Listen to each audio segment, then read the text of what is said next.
Alors, vivre en France en 2025, qu'est-ce que ça veut dire concrètement? Au-delà de l'image, vous savez, le béret, la baguette, parce qu'il y a cette carte postale qui fait rêver, et puis la réalité quotidienne qui peut être plus compliquée. Un vrai décalage parfois.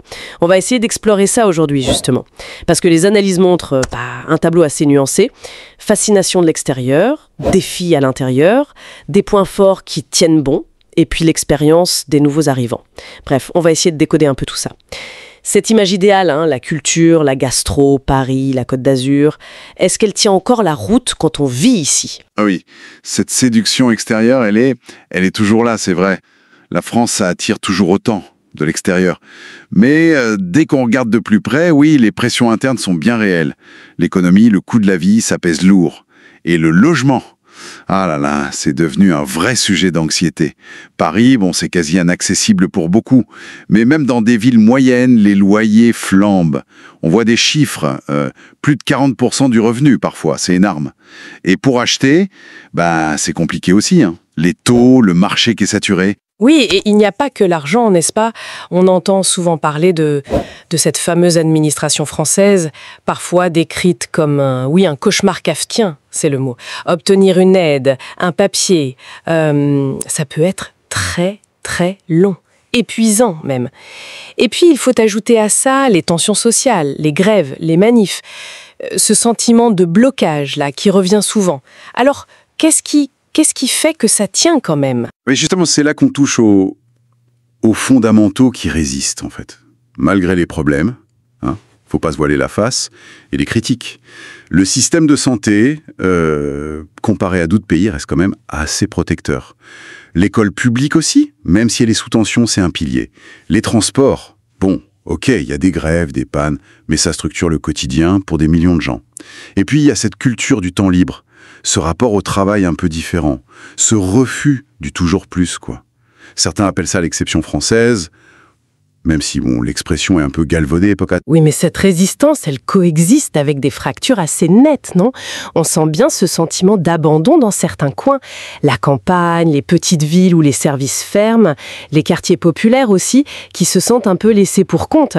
Et du coup, la confiance dans les institutions, elle s'érode un peu, non? Et ça devient encore plus complexe quand on regarde l'expérience des personnes immigrées. Oui, tout à fait. Pour beaucoup de migrants, et c'est vrai, notamment ceux qui viennent d'Algérie, avec toute l'histoire qu'il y a, l'arrivée en France, c'est souvent un choc entre l'espoir et une réalité plus dure. Les obstacles, c'est pas juste les papiers ou l'argent. Il y a de vraies barrières sociales. Le racisme, qu'il soit frontal ou plus caché, c'est une réalité. Ça complique tout. Trouver un logement, un travail.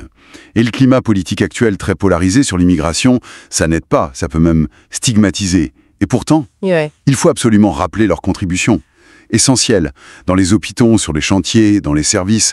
C'est une partie de la France, tout simplement. Alors, au final, comment on lit tout ça? C'est très contrasté.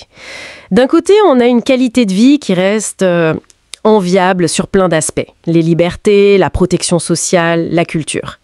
Et de l'autre, ce sentiment de fatigue, de ras-le-bol, de division, parfois même de déception chez certains.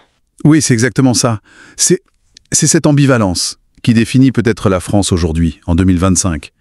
Vivre ici, c'est composer avec ça tous les jours. Apprécier les bons côtés, il y en a, et en même temps, se heurter au blocage, aux lourdeurs, aux paradoxes.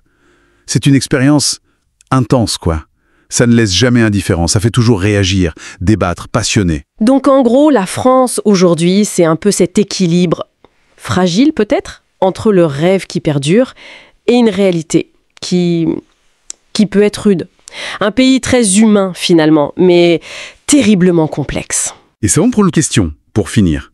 Si on va au-delà des râleries quotidiennes et des clichés, est-ce que la vraie singularité française aujourd'hui, la fameuse exception, ce n'est pas justement ça, cette capacité à vivre avec, voire à cultiver des contradictions aussi fortes? Est-ce que c'est une faiblesse ou est-ce que c'est ça, paradoxalement, qui fait sa force, sa résilience, son identité?